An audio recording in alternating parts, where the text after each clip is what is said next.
right, that's 5:02 by my watch. So I'll go ahead and call this March 28th, 2019 meeting of the Carson City Library Board of Trustees to order. And we can proceed with the roll call. Chairperson Hayes. Present. Vice Chair Long. Here. Trustee Cranston. Trustee Patton. Here. Trustee Solinger. Here. A quorum's present. Thank you very much. With that, we can move on to item 2, public comment. If any members of the public wish to address the Library Board of Trustees, now would be the time. Go ahead and step forward. I will note that we can't take action on any public comment until it is included on an agenda. Absolutely. If I could just get you to hit the button on your microphone and then state your name for the record. Larry Buck. Okay. There's a button on the microphone. Oh, you're on. I'm sorry. Thank you. That's okay. First off, I just want to say the library's doing an excellent job. I think, you know, the remodel's good and my wife and I are retired now and we use the Maker Bot and the Maker's Room now and everything. It's really neat, you know, really appreciate it. What I'm here for is I think the library's turning into a homeless shelter, and it's really concerning to me whenever I go in there. It doesn't matter what time.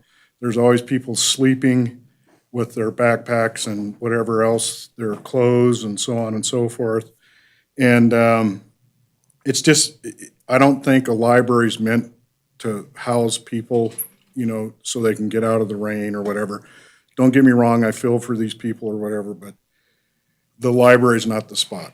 And women and children, when they're sitting outside smoking and drinking and so on and so forth, you know, these women with their mothers with their children and stuff have to walk through that to get into the library, and the cussing and the swearing and the yelling and so on and so forth. It's just getting out of hand. And the library personnel, you know, really try to take care of it, but it's just overwhelming. They have their job to do, you know, at the library and, you know, so on and so forth.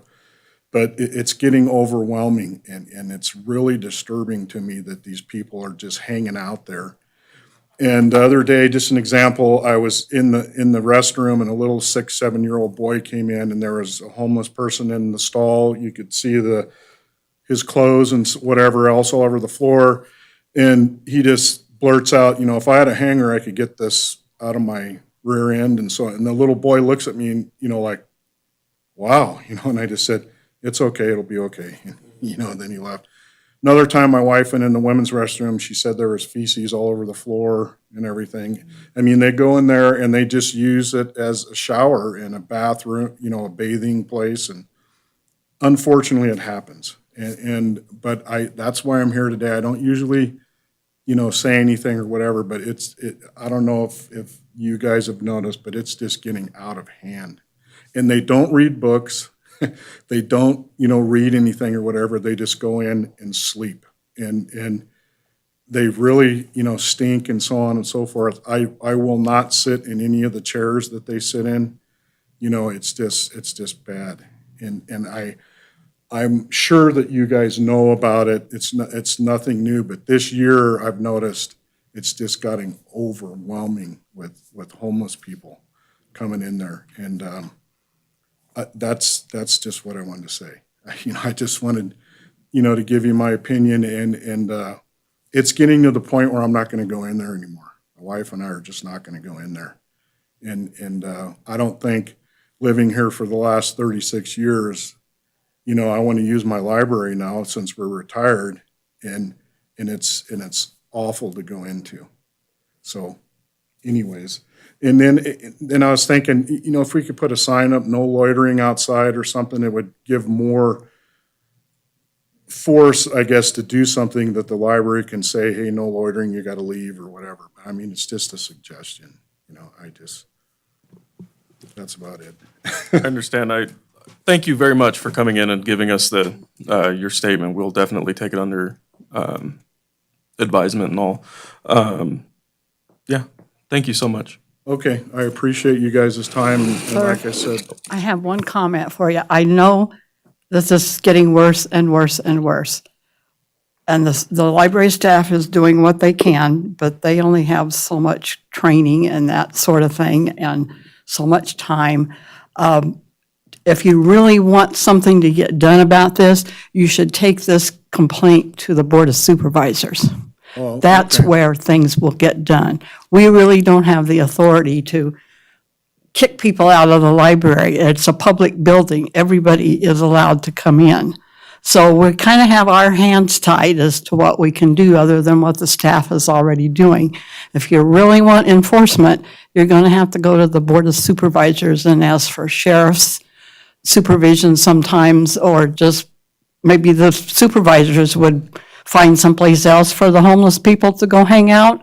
Okay, But coming to us is good because now we have a record of what's really going on day in and day out. But the supervisors need to hear that. oh, okay. Okay. I just knew, I spoke to Right. Ermal, and he said there was a meeting tonight. So I Right. said, okay, And that's good. I'm Yeah. glad you came, but I'm just telling you, Yeah. it will do even more good if you'll go to a Board of Supervisors meeting, or at least go I'll to look. one of them and issue your complaint. yeah, I'll look and see when the next one is, and I surely will go. Okay. And like I said, I understand that they have their jobs to do, and, don't get me wrong, I'm not here for them to enforce everything. It's just, they have their stuff to do too. Yeah, well, that's why I came. Ermal, said it was today, and I voiced my, with him, so that's why I came. And I appreciate your time and everything. Okay. All right, thank you.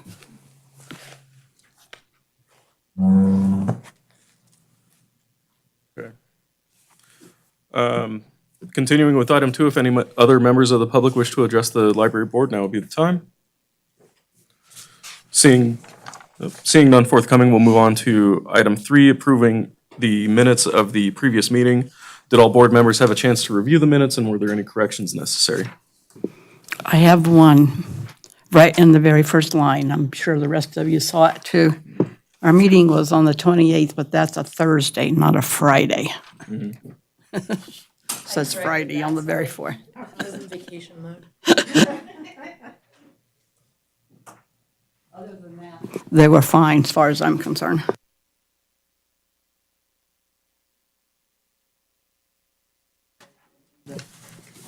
If there are no other corrections, I would entertain a motion to approve as corrected. I make a motion to approve the February 28th minutes as corrected. I'll second. Those in favor, please signify by saying aye. Aye. Those opposed? Hearing none, the motion carries.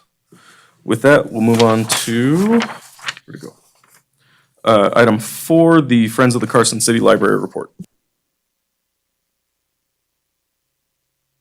Diane Baker, for the record, I don't believe one was submitted in time.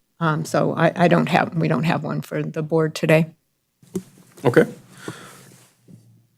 In that case, we'll move on to item 5, Library Board of Trustees business, starting with selecting job-related competencies for the library director.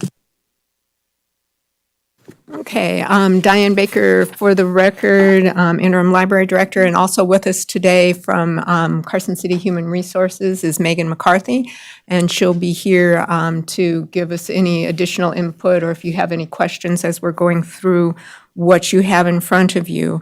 So with our timeline for the recruitment for the library director, the director recruitment did close earlier this month on the 15th. And we had in the timeline to have competencies selected for the position.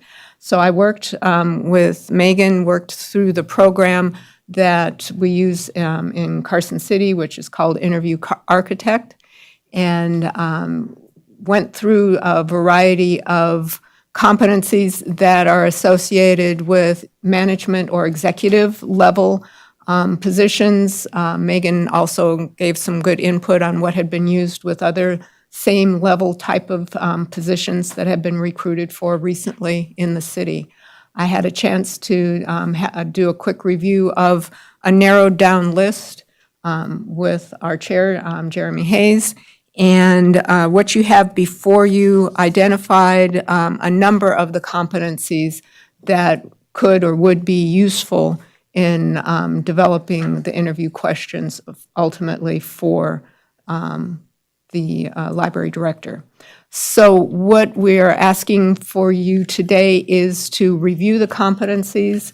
If you have questions, need any clarification, either what I have or what Megan can add would to help you identify 7 or 8 of the competencies listed here. Questions will be developed based on the competencies. So that this gives you the types, the skills, the behaviors, the requirements that are under each of these, and then questions specifically would be identified.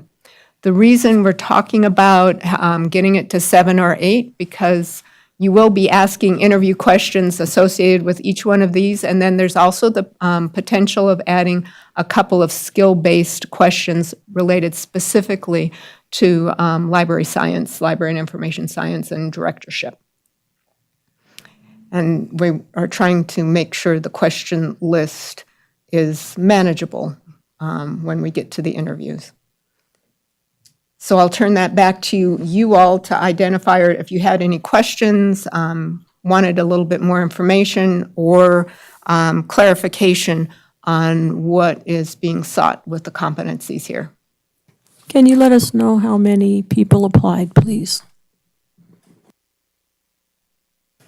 Let's see, Megan. As I know we had applied and not all qualified. Hi, Megan McCarthy for the record. We had 14 applicants. And out of those 14, we had 11 that met the minimum qualifications that were set forth by the job description.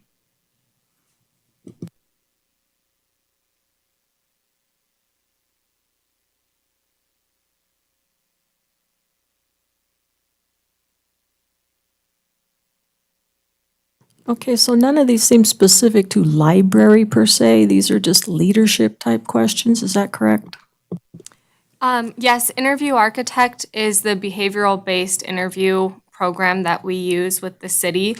So these are skills and areas that are good predictors of successful leaders. Diane had mentioned that we would also add some skills-based questions. So we would work, I believe, with Jeremy to establish some skills questions that would be specific to the library. These are looking more at their management, their leadership, decision-making, that type of stuff. Well, and then I'm sure that within the context of these different competencies, we can gear those questions that we come up with toward library specifically as well, correct? Absolutely. And also a lot of the candidates will have a library background. So the examples that they're using in their answers will most likely relate to a library setting.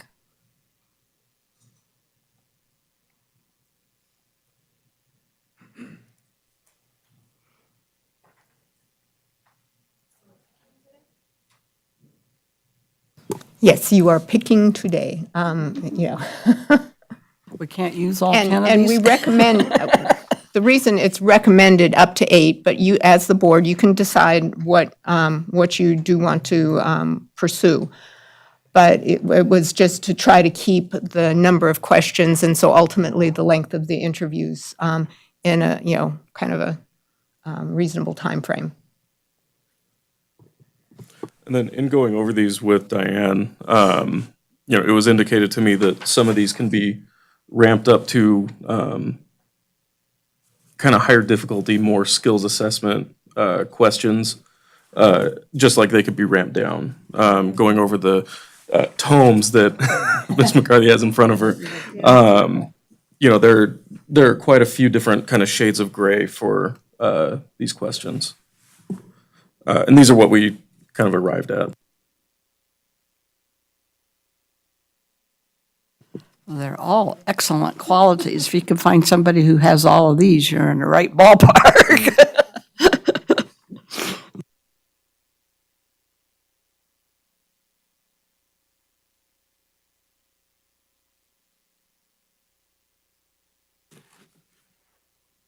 See, and to echo what you said, like, my issue was, trying to get this down from a list of 10 to a list Right, of, 7 to 8. Maybe it's possible. Well, to me, political savvy is city-specific, so that would be something you learn on the fly, I would think. To an extent, it is something learned, but this is looking more at the ability to learn that. If they're going to be able to,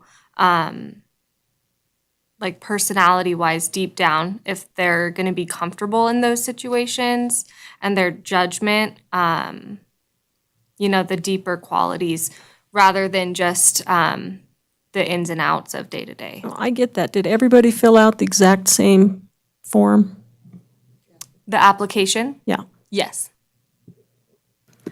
And Diane Baker, again, for the record, just to add, they did have all the same application, and then there were some supplemental questions that were part of the application process. So there are a few things that are already there for you to look at to get a sense of response beside just the strict application. See, that's my point. And until you see the resumes, maybe something flies out at you like, hey, maybe I should ask them about this particular area on application A, and then application B, well, they covered that, but I should ask them about a different area. So the interview questions will have to be asked the same questions to everybody. If you have specific questions about something on an individual's application, like I noticed that there's a gap in service from this year to this year. Can you explain that gap in service? Something like that that's reflecting or referring to their application or their resume, it would be acceptable. But you also will be establishing, and what we're trying to establish today is the interview questions that will be asked to all candidates. And you guys will receive the applications and their resumes that were submitted following today's meeting. Next month's meeting, you will decide who to interview. So you'll have the next month to review the applications.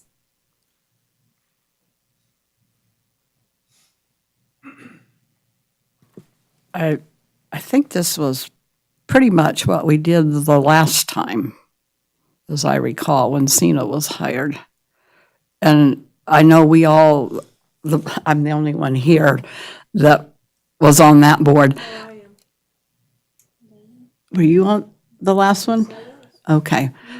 But we were skeptical too, because this was all new to us at that time. But in actuality, it went pretty well, and it became quite obvious to most of us during that process which one was the right fit for us. And I think there were only a few questions that we had to ask, of just one individual or the other. Sure. But the total asking everybody the exact same question was really a big help. So in that last time, what were some of these things that maybe stood out to you? It was 6 years ago. I know it was a long time ago, but I mean, I don't know. This is hard to choose from this. It's hard to whittle this list down any further. That's exactly right. That's what I was just kind of saying, but maybe we could combine a couple of them. Well, I'm feeling like And some get- of them get might 8. overlap a little. Yeah, or stretch them or whatever, so Definitely. they covered. There's a lot And of customer overlap. focus. Or there can be. So Or when we talk about overlap, diversity like and ethics what- and values. And So when we're talking about overlap, from your experience since you've been through this, like what are some of the things that you think might be overlap? If you have any thoughts.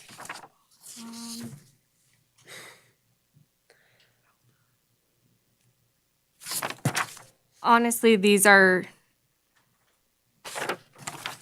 I don't know that there would be a super clear, the competencies are very distinct, each competency.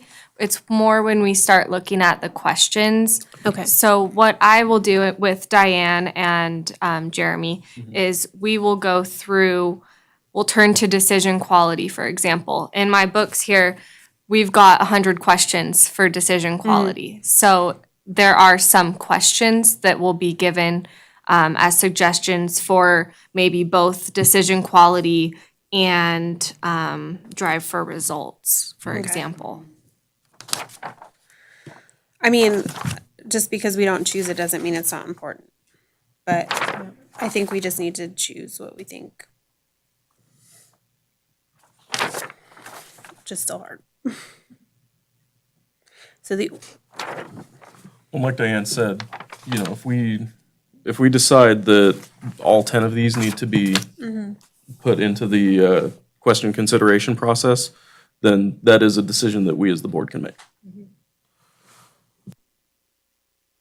And I think that's probably a good idea because like Megan said, these just guide you to what questions to put in, and you can kind of ask a question in such a way that it might cover 2 of these or 3 of these or whatever. And you're going to help select questions? the questions And will then, as kind I of understand it, determine. it's not necessarily one question per competency, is that correct? There could be multiple questions per competency or across competencies? There could be, Right. yeah. I would caution you, these questions, the nature of the questions, they're asking the individual to describe a specific instance or experience. So the answers for these do tend to be lengthy, especially at this level. So I would just caution you I would not recommend, 20 interview questions because you'd be here for a very long time. So if we pick all 10 of these, then that means what for the question selection process? You've got to pick questions from each one of these? Is that what you're saying? Is that what we have to do with this process? No, I'm- I think that you guys could, in your motion, could they just give that authority to Diane as the representative and Jeremy to make the ultimate decision? Yes, if you wanted to, you could, delegate the authority. In this particular case, Jeremy, since you're participating, I would recommend that you delegate the authority to Jeremy, and, empower him to make the decisions as to, as to if there's one competency that he doesn't think there should be any questions on, then he can make that decision. You feel comfortable doing that? I nominate Jeremy. Well, that's just my opinion. I don't know about you and Dan. So, I would have no problems with taking on that responsibility, for the record. I just feel that it's hard to really know, like, this is hard to whittle down and then not seeing, like, the questions to kind of feel that out. Like, to me, seeing the questions might be a little bit more helpful to me to really, like, know. But since you're doing that, how would I do that motion? Well, if I want to delegate it to Jeremy, So I would assume that it would be, that I would consider all 10 of the competencies here while developing the interview questions that would then be voted on at the following meeting, I think. No, the timeline did not have the questions coming back. So the timeline just had, and the reason that we chose not to do that is with it being a public meeting, if the candidates were to be watching the meeting and Right. know That makes exactly what sense. questions were going to be asked. So, yeah, that would not be coming back. Right. okay, so I'm gonna take a stab at it. You guys just let me know if I need Sure. to change anything. So I move to nominate Chairperson Hayes to choose the competencies for the library director position in helping to select the questions for the interview.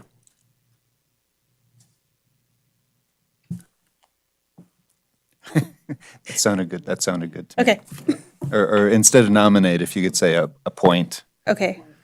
I move to appoint Chairperson Hayes to choose the job competencies in selecting the questions for the library director position. I'll second that.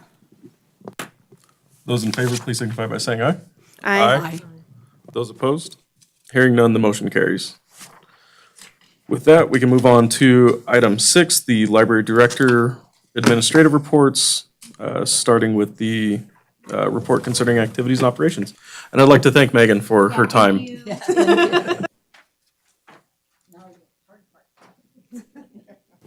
Now the work begins.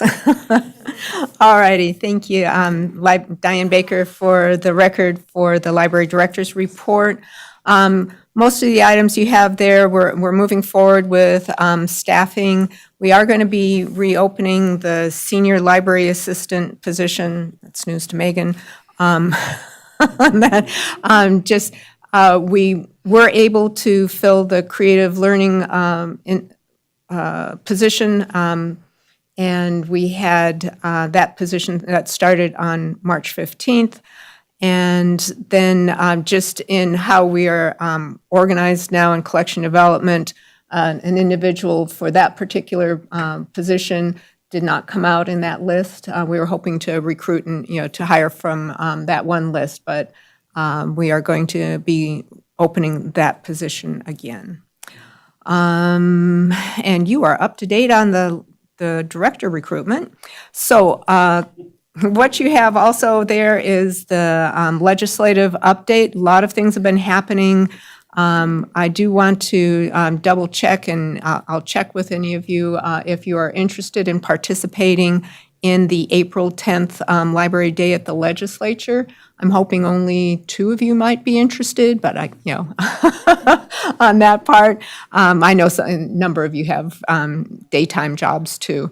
But that will be, I sent out an email to you regarding that, and it's a full day to come learn about library issues, be introduced to some of the library leaders in the state, and also have a chance to interact with your legislator regarding issues that are important to you in the libraries. Also wanted to mention with the federal budget for the Institute of Museums and Library Services and related, the Library Services and Technology Act, that budget did come out. And the current presidential budget does have listed for the orderly closure of IMLS, which means that would be closing the federal level program and any of the funding streams that come through that. That's not the first time it's been recommended in the budget, and it has been overridden, but as we get more information from the American Library Association, I will be glad to forward that to you for any action you'd like to take in supporting the federal level legislation and budget. So the other item that you have there, privacy of library records. A little earlier this month, the library was served a request for records, first a subpoena, and we've been working closely with our district attorney regarding this issue. Ultimately, this became a search warrant that did come to the library where we did need to produce records with regard to a specific legal case.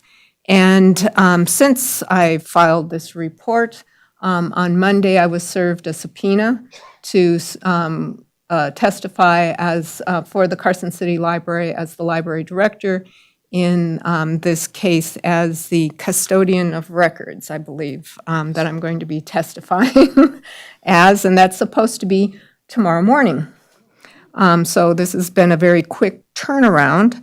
And so I will keep you apprised of that. We've been able to identify in going through this process some of the things that we do have in our policy and where we may ultimately be coming and looking at that a little more closely. We haven't really tested the policy especially to this level. So there will be some things that we may want to look and reconsider, especially with some legal input on how our policy should be updated to be the most appropriate it can be. And I didn't know if you had any comment on. No, I don't have anything to add. I don't have anything to add other than, yes, I'm working with Diane on that. All righty. So did anyone have any questions on that? That's kind of surprising. I was trying to think if we have had that tested in Nevada to this point. You know, it's an interesting situation for sure. Okay, then just to bring you up to date, we had Staff Development Day, first part of March. We're going to have another Staff Development Day, a half day. We're going into those half days that you approved as part of the calendar. We've had some good input. We're going to be ramping up for Summer Learning Challenge and a few other things as well. You can see some of the events there. I have a reminder, and Phyllis, will get that information. I think your original passwords, username and passwords were sent to your city email, and so I'll have to see how we can get those, so you can see those again or have them resent. Okay. Then, good news for the Adams Hub for Innovation. We do have a front desk individual. Kelly has joined us. She's starting in a temporary capacity as I'm working through the city budget to move things around. We have money and personnel, but we don't have the exact position already in place. So we're moving forward on that, and that has actually been a very positive thing, even in just the 1 week, has become a positive situation. And some of the other things there were, I'm preparing information with our entrepreneur in residence, that's our EIR, and our new e-network consultant, that's for their next year's contracts. There may be some adjustments in some of the contracts, so we're starting to look at what we need to do for that. So that's what I have for the director's report. Do you have any questions or comments? Is Library Week coming up in April? Thank you. National Library Week is, that's the second week in April. So that's the 10th is right in the middle of National Library Week. Anything else? I don't see any further questions, so we could move on to the budget report. All righty. So let me take you to our Smart Sheet budget. And things are progressing well. We're pretty close to on track with the percentage of the year that has passed and how where our expenses are.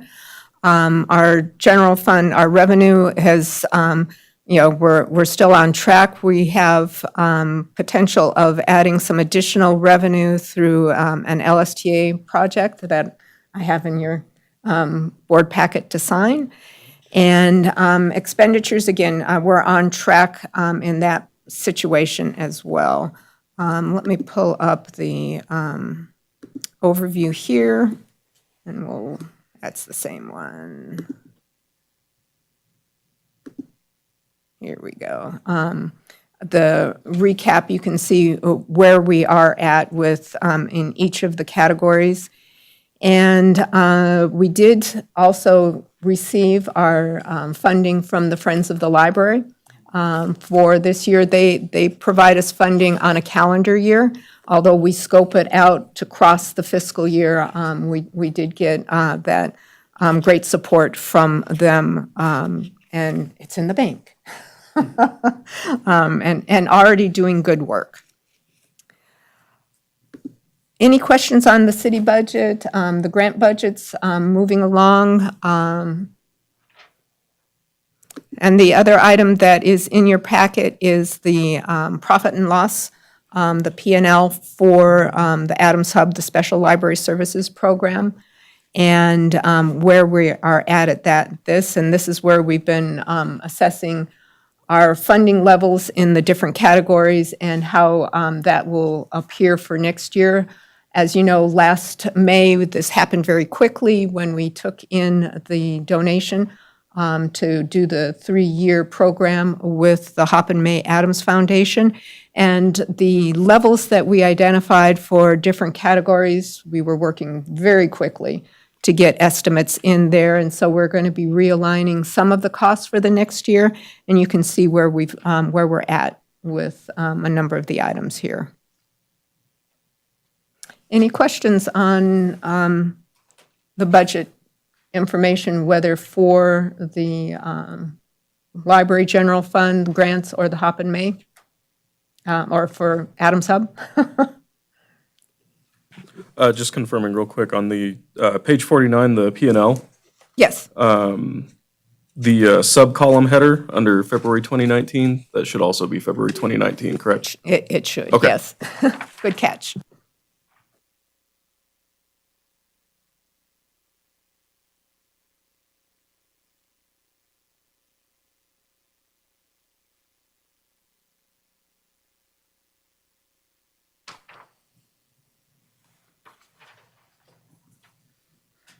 Did any board members have any questions regarding the budget? No? Okay. In that case, we can move on to item 6C, progress of the strategic planning initiative. Yes, we have completed our community workshops. There is potential for one final wrap-up on that. Still haven't determined if that's going to be necessary for that information. There are some additional focus groups that are being done by our consultant, Dr. Fred Steinman from UNR. He's identifying one with the business community, and I think we also have one that will be focused at the school district to get a little bit more information there as well. So we did extend the contract from March 31st to April 30th, and we expect to have a draft strategic plan for your review at the next meeting. And Phyllis, I know you were at some of the meetings. I didn't know if you had any comments that you would like to add, but none are necessary. I just wanted to say, I think he's done a fantastic job of pulling information out of all of us. He does. He has an agenda and he sticks to it, and makes sure there's input across the board on all of them.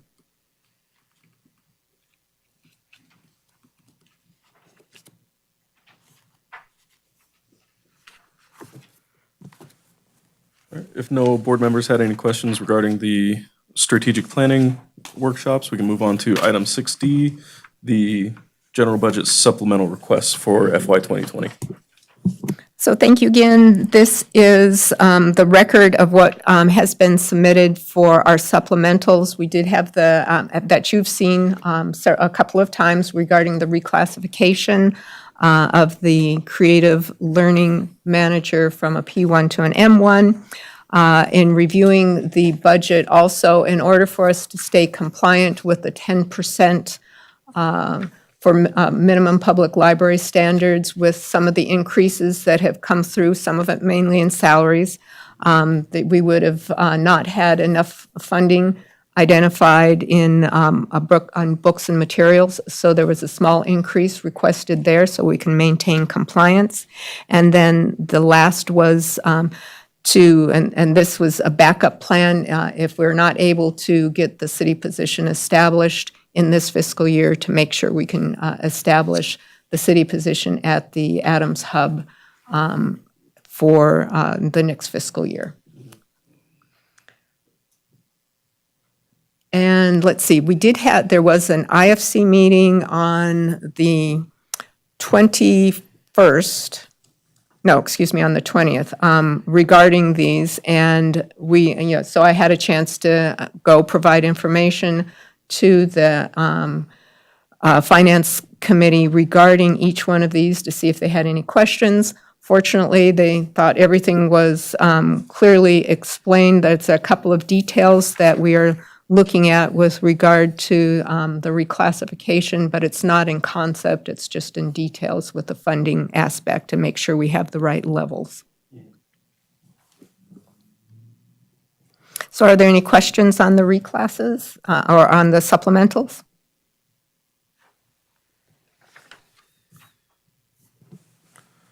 I don't believe so.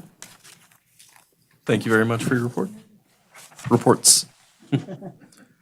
With that, I believe we can move on to item 7, our other administrative reports, starting with the collection development update.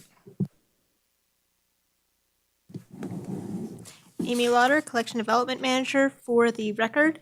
The first item on my report is we are starting our annual Capital City Reads program on April 1st, coming up next Monday.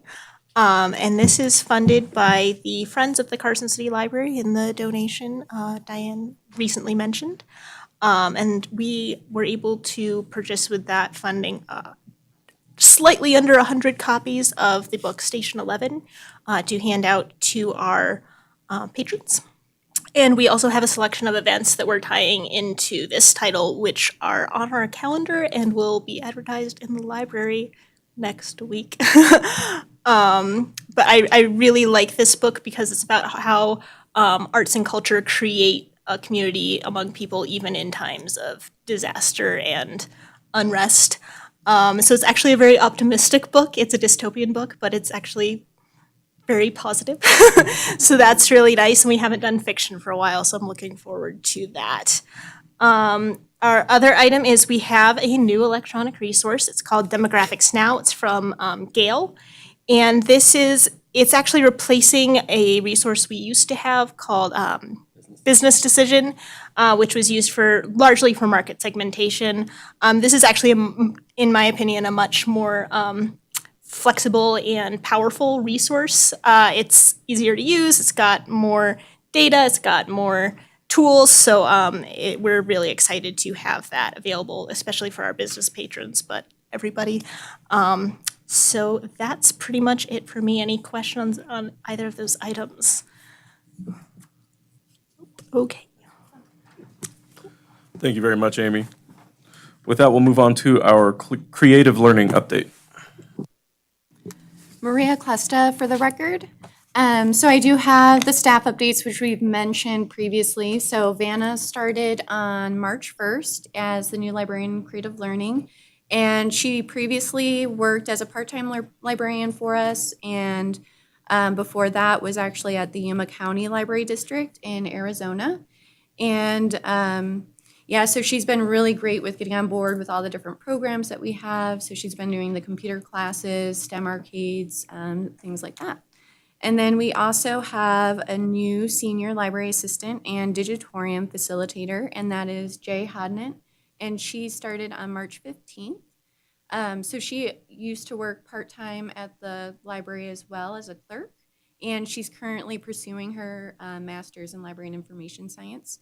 And she's just beginning to start doing our story times and get more involved with the digitorium space. So we're excited to have them and be fully staffed. Any questions about that piece? No. And then the next thing I wanted to talk about was our Explore Earth exhibit. So we received that earlier this month, and we'll have it through the end of April. As you can see in the image, this was taken while we're closed. That's why there's no people in it. I promise you that people have been, going up, reading it, playing with the kiosk. It's been really great so far. When we first put it up, people were asking questions and seemed really interested in it. So basically, it has 6 panels that are double-sided, and then it has the kiosk at the very end, which has 6 different games. So it ranges from just like answering questions to learning about different areas of the world by clicking on a picture. So it's a wide range of activities.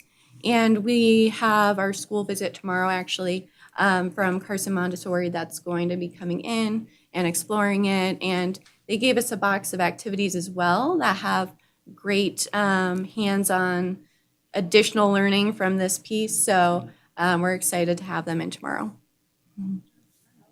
Yeah. Mm-hmm. And that's all that I have. Thank you very much, Maria. And with that, I believe we'll move on to the Access Services update. Romo Reinhardt, Access Services Manager for the record. So the first thing I have is libraries at the legislature. We attended the Library Day at the state legislature. Members of the state library and Washoe County libraries were there. And we were there to showcase basically what SB 549 did for libraries.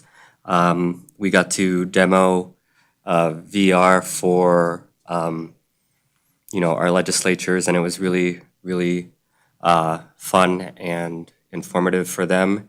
And it was great for me seeing people in suits not act like people in suits.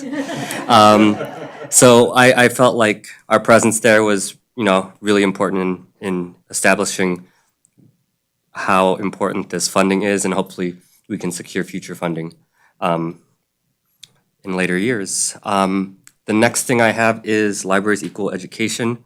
So this is a part of the grant money we received from SB 549 from the State Library. Basically, I'm working with Ananda Campbell and Scott Vickery over at the Carson High School to incorporate virtual reality technologies into the classroom. So I was there earlier today working with Mr. Vickery on implementing a program called Lifelike, which has 3D models of human anatomies, the heart, lungs, stuff like that. In particular, he was doing a project with his students on dissecting hearts, so we actually took a virtual trip and got to see a heart in motion working. So hopefully that'll be something that he is able to share with his students. And I will be following up with this program for about 6 weeks. So I will keep you informed of what develops. Are there any questions? All right, thank you. Thank you. Yeah, it's a great picture. Well, thank you very much for your report. All right, and then with that, we'll move on to item 8, board member announcements and requests for information. Did any board members have anything that they wanted to bring up at this time?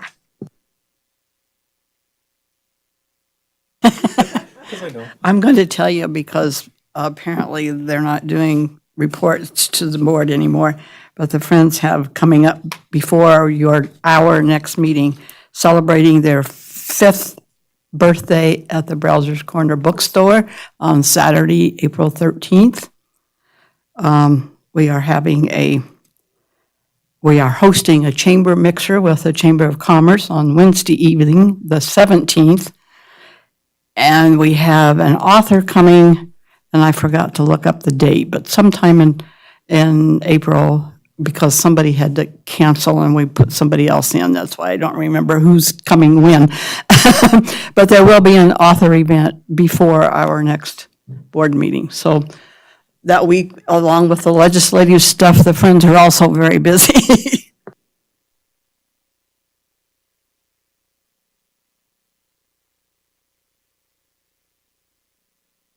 Excellent, thank you very much for that. If there are no further announcements or requests for information from the board members, we can move on to item 9, public comment. If any members of the public wish to address the library board, now would be the time. Seeing none forthcoming, we can move on to item 10, adjournment. Is there a motion to adjourn? So moved. We are adjourned.